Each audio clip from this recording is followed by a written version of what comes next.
안녕하십니까. 원주권 뉴스입니다. 강원도 지진 경보 체계를 시급히 개선해야 한다는 논평이 발표됐습니다. 자유한국당 강원도당은 지진이 발생하고 최고 50분이 지나야 주민들에게 경보 문자가 발송되는 등 대응이 부실했다며 정부와 지자체는 시급히 지진 경보 체계를 정비하라고 촉구했습니다.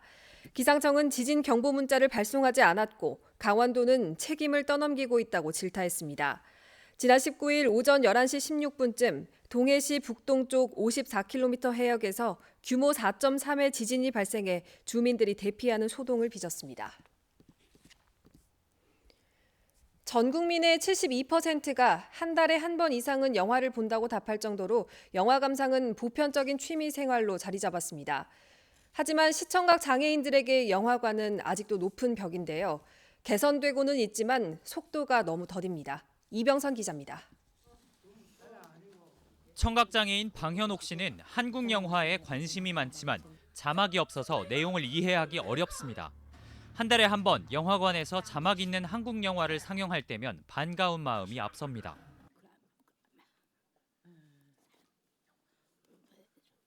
드라마 집에서는 아무래도 자막이 있으니까 그리고 영화는 돈을 줘야 되잖아요.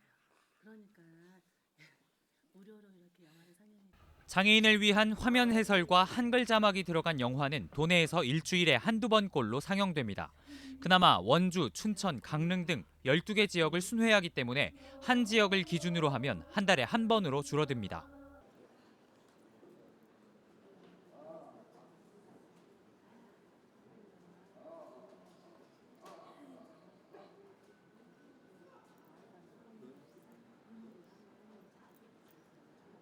영화진흥위원회는 선택의 폭을 넓히기 위해 최근 영화 배급사들과 함께 한글 자막 화면 해설 서비스 같이봄 사업을 시작했습니다. 하지만 이런 행사성 관람에 그칠 것이 아니라 장애인들이 문화에 접근하는 통로를 근본적으로 넓혀야 한다는 지적도 적지 않습니다. 해외에서는 아예 법으로 장애인들의 영화 볼 권리를 보장하는 추세입니다.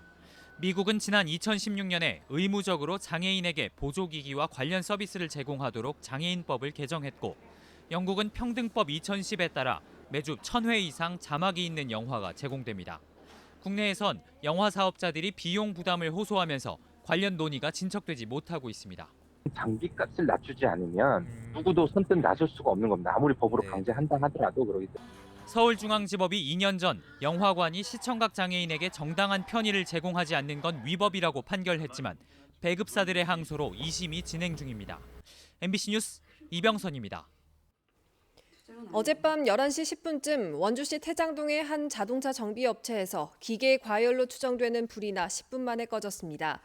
이 화재로 정비소 건물 일부가 불에 타 소방서 추산 400여만 원의 재산 피해가 났습니다. 이에 앞서 어제 저녁 6시쯤에는 원주시 무실동 법조사거리 인근에서 택시와 SUV 등 차량 5대가 추돌했습니다. 이 사고로 34살 A씨 등 2명이 다쳐 병원에서 치료를 받고 있습니다.